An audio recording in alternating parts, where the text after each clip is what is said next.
سلام، اور آج کا آغاز صفحے کی تحقیق کر کے کریں گے، اور اگر آپ کے پاس بائبل ہے تو برائے کرم میرے ساتھ رومیو کی کتاب اور اس کے 8ویں باب کی طرف رجوع کریں، اور ہم 15ویں آیت کو پڑھنا شروع کریں گے۔ یہ ایک شاندار کتاب جو روح کی ہدایت سے پولس رسول کی طرف سے لکھی گئی، اپنے تیسرے مشنری سفر کے اختتام کے قریب، جہاں وہ انجیل کا اعلان کر رہا تھا۔ کلیسیاؤں کا آغاز سن 57 عیسوی کے بارے میں لکھتا ہے۔ رومیو 8واں باب اس کی 15ویں آیت سے لکھتا ہے، کیونکہ تم کو غلامی کی روح نہیں ملی جس سے پھر ڈر پیدا ہو، بلکہ لے پالک ہونے کی روح ملی جس سے ہم ابا یعنی اے باپ کہہ کر پکارتے ہیں۔ روح خود ہماری روح کے ساتھ مل کر گواہی دیتا ہے کہ ہم خداوند کے فرزند ہیں۔ اس زبردست اور طاقتور حوالے میں ہمیں بتایا گیا ہے کہ اگر ہم نے نجات پائی ہے، اگر ہم نے گناہوں سے توبہ کر لی ہے اور یسوع مسیح کی کلوری کی قربانی پر بھروسہ کیا ہے، اگر اس کی جان ہمارے اندر ڈال دی گئی ہے، تو ہم خدا کے بیٹے ہیں، اور خدا کی روح ہماری زندگیوں میں ابا یعنی اے باپ پکارتے ہوئے آئی ہے۔ اور آج اگر آپ دوبارہ پیدا ہوتے ہیں، اگر آپ کے گناہ معاف ہو جاتے ہیں، اگر آپ کی زندگی آپ میں ہے، بائبل کہتی ہے کہ آپ کے آسمانی باپ نے یسوع کے ذریعے آپ کو وارث بنایا ہے۔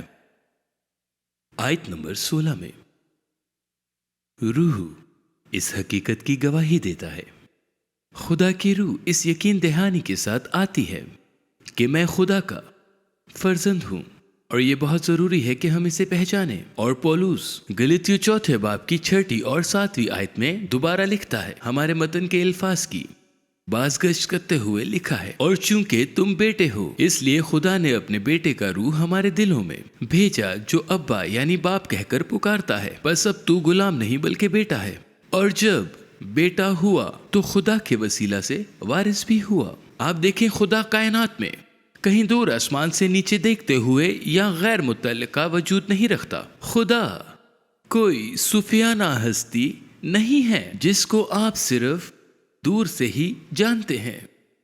اگر ہم الہی گود لینے کے ذریعے اس کے خاندان میں شامل ہوئے ہیں تو وہ ہمارا باپ ہے۔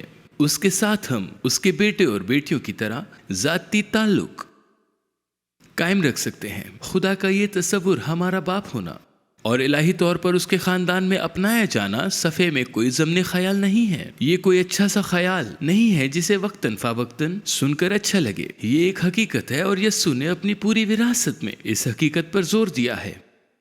یوحنا 6 باب میں بائبل کہتی ہے، یسوع اپنے زمانہ کے عظیم مذہبی رہنماؤں کے سامنے تھا، اور اس نے ان کے سامنے اعلان کیا کہ آسمان کا خدا اس کا باپ ہے۔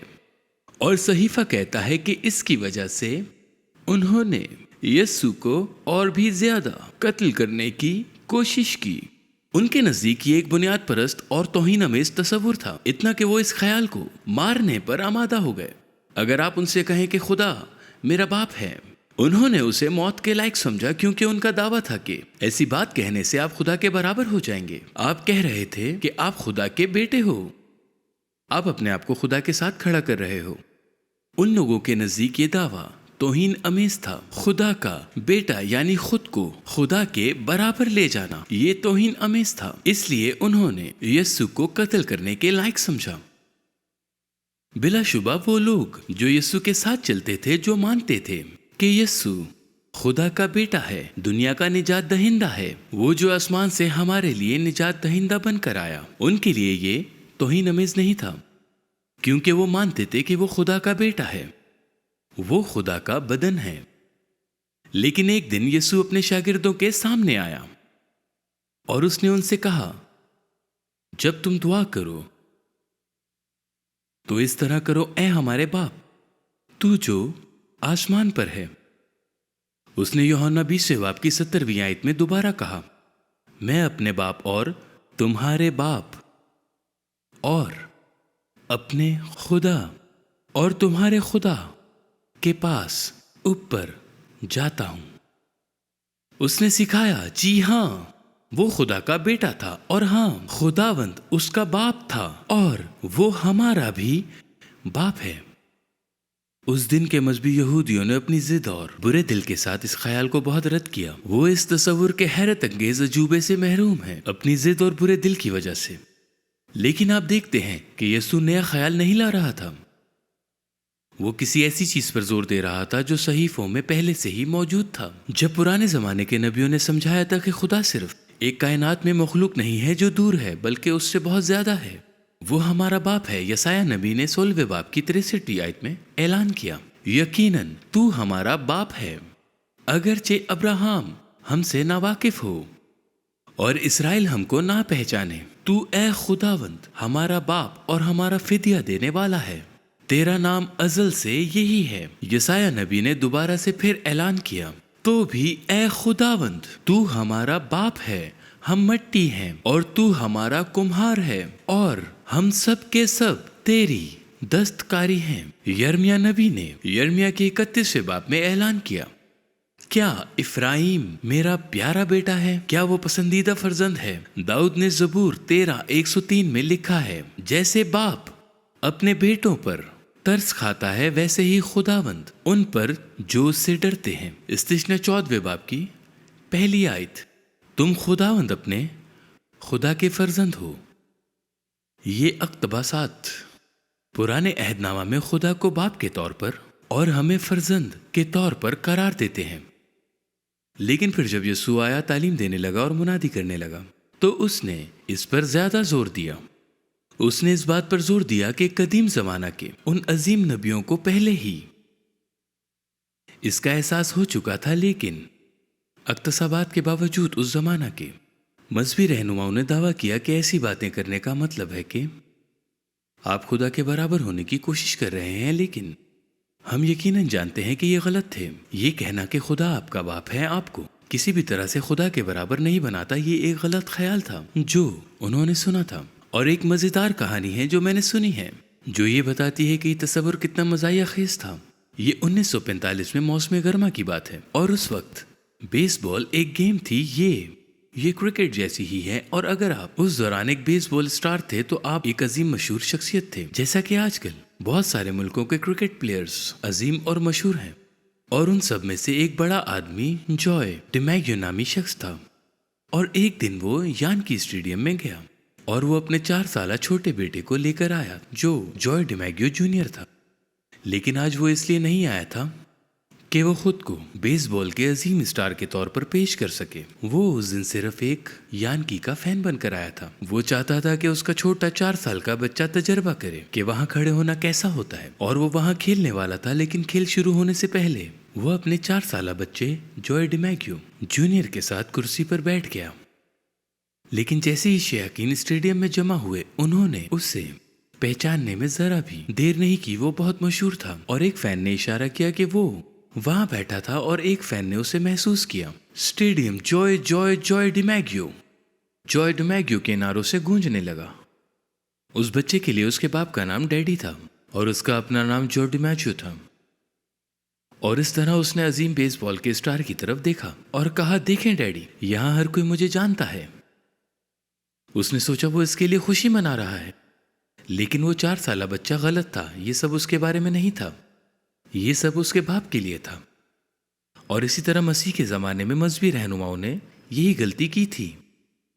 آسمانی باپ کے بیٹے ہونے کا مطلب یہ نہیں کہ ہم اس کے برابر ہیں، یہ ہمارے بارے میں نہیں ہے، یہ سب خدا کے بارے میں ہے۔ خدا ہمارا باپ ہے، ہم یہاں رہنے کے لائق بھی نہیں ہیں، ہم صرف جہنم میں جانے کے لائق ہیں، لیکن اس نے ہمیں اپنا فرزند بنایا، ہم اس کے بالکل بھی قابل نہیں ہیں، لیکن خدا نے اپنی لاجواب محبت اور لاجواب رحمت میں ایک ایسا طریقہ بنایا کہ جو کہ گناہ سے توبہ کرتا ہے، جو بھی گناہ سے باز آتا ہے، یسوع پر اپنا بھروسہ اور ایمان رکھتا ہے، اور جو قربانی اس نے دی اس پر ایمان رکھتا ہے، تو اس کو ایک نئی زندگی دی جاتی ہے، مسیح کی زندگی اس کے اندر پیدا ہوتی ہے اور وہ خدا کے خاندان کا حصہ بنتا ہے۔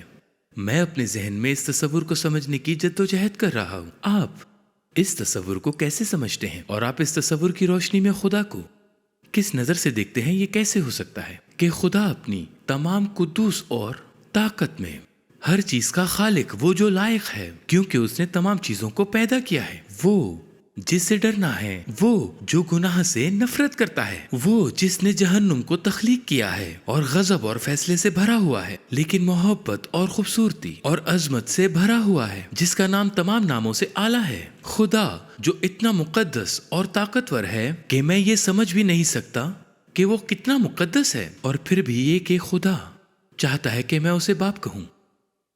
میں اپنے ذہن میں اس کے قدوس کو کیسے سمجھوں؟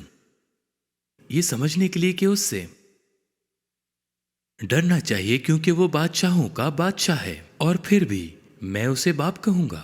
اور صرف یہی نہیں بلکہ مجھے وہ اپنی بادشاہی میں مشترکہ وارث بنائے گا، ابدی میراث، اور وہ آپ کے لیے بھی ایسا ہی کرے گا اگر آپ دوبارہ پیدا ہوتے ہیں۔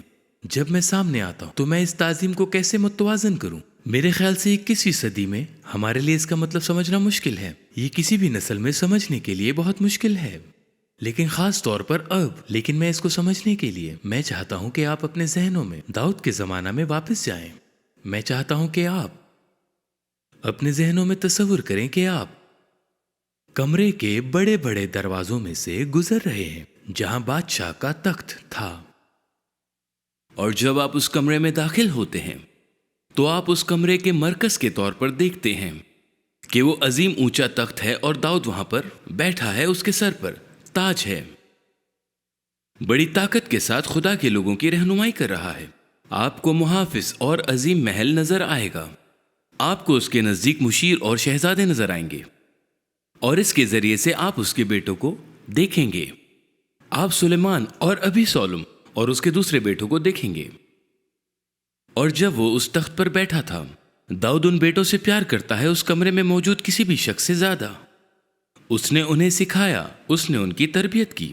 امثال میں سلیمان نے جو کچھ سیکھا تھا وہ اس نے اپنے باپ داؤد سے سیکھا تھا، وہ انہیں سکھاتا تھا۔ مجھے یقین ہے کہ عبادت کیسے کی جائے، اور جب وہ کوئی غلط کام کرتے تو وہ انہیں باہر لے جا کر ڈنڈوں سے پیٹتا۔ وہ ان سے ایسے پیار کرتا تھا جیسے ایک باپ اپنے بچوں سے پیار کرتا ہے، اور ہم داؤد کی اپنے بیٹوں کے لیے ناقابل یقین محبت کو دیکھتے ہیں۔ جب ابھی سولم اس کے بیٹے نے خانہ جنگی شروع کی اور داؤد کے خلاف بغاوت کی اور اپنے ہی باپ کا تخت الٹنے کے لیے فوج کھڑی کی تو ایک بڑی جنگ ہوئی اور ابھی سولومن مر گیا، اور داؤد ایک جگہ پر آتا ہے، دوسرا سیموئیل 18ویں باب میں، جہاں وہ کہتا ہے، ہائے میرے بیٹے ابھی سولم، میرے بیٹے ابھی سولم، کاش میں تیرے بدلے مر جاتا۔ اور بائبل کہتی ہے کہ وہ رو پڑا جس نے اس کے خلاف ایک بڑی خانہ جنگی شروع کر دی تھی، لیکن آپ نے اس لمحے میں دیکھا اس کی محبت اپنے بچوں کے لیے، یہاں تک کہ ان کے لیے بھی جنہوں نے اس کے ساتھ بہت ظلم کیا تھا۔ وہ ان سے پیار کرتا تھا، ان کے ساتھ اس کا وہ رشتہ تھا جو پوری مملکت میں کسی کا نہیں تھا۔ وہ ان کے ساتھ کھانا کھاتا تھا اور انہیں اپنے گلے سے لگاتا تھا، لیکن جب وہ تخت کے کمرے میں تھے تو ان سے توقع کی گئی کہ وہ بادشاہ کے سامنے آئیں اور اپنے گھٹنے ٹیکیں۔ وہ ان کا باپ تھا، اور ہاں، اس کے ساتھ وہ رشتہ تھا جو کسی بھی اور کے ساتھ نہیں تھا، لیکن پھر بھی وہ بادشاہ تھا۔ ہم اسے آستر کی کہانی میں بھی دیکھتے ہیں۔ آستر بادشاہ کی بیوی ہے۔ آستر رات میں بادشاہ کے ساتھ سوتی ہے، اس کے ساتھ اس کا رومانی تعلق ہے، وہ اس سے پوری مملکت میں سب سے زیادہ پیار کرتا ہے۔ مجھے یقین ہے کہ وہ اس کے ساتھ محل کے باغات میں جاتے تھے، رات کا کھانا اکٹھے کھاتے تھے، انہوں نے رومانی مباشرت تعلقات ایک ساتھ گزارے۔ لیکن ایک موقع ایسا آیا جب وہ تخت کے سامنے آئی کہ اس نے اپنے آپ کو اس خوف میں زمین پر گرا دیا کہ وہ اسے مار ڈالے گا۔ آپ دیکھتے ہیں وہ اس کا شوہر تھا، لیکن پھر بھی وہ بادشاہ تھا۔ میں ایک مضمون پڑھ رہا تھا کچھ عرصہ پہلے اسی طرح کی ایک جدید صورتحال کا۔ یہ ایک شاہی خاندان کا مضمون تھا، اور اگر یہ مضمون درست ہے تو یہ لکھا تھا کہ ایک شاہی خاندان میں شادی کرنے والی لڑکیوں میں سے ایک اس بات پر حیران تھی کہ کیسے انہیں ملکہ سے ملنے کے لیے ملاقاتیں طے کرنی پڑتی ہیں، اور ملکہ کے بچوں اور ان لڑکیوں کو کس طرح ان کے سامنے شائستگی سے ان سے بات کرنی پڑتی ہے۔ اور اس نے اپنے شوہر سے کہا کہ وہ تمہاری ماں ہے۔ اس نے جواب دیا وہ میری ماں ہے، پر وہ ایک ملکہ بھی ہے۔ اور ہمارے آسمانی باپ کے ساتھ بالکل ایسا ہی ہے، وہ ہمیں اپنے بچوں کی طرح پیار کرتا ہے،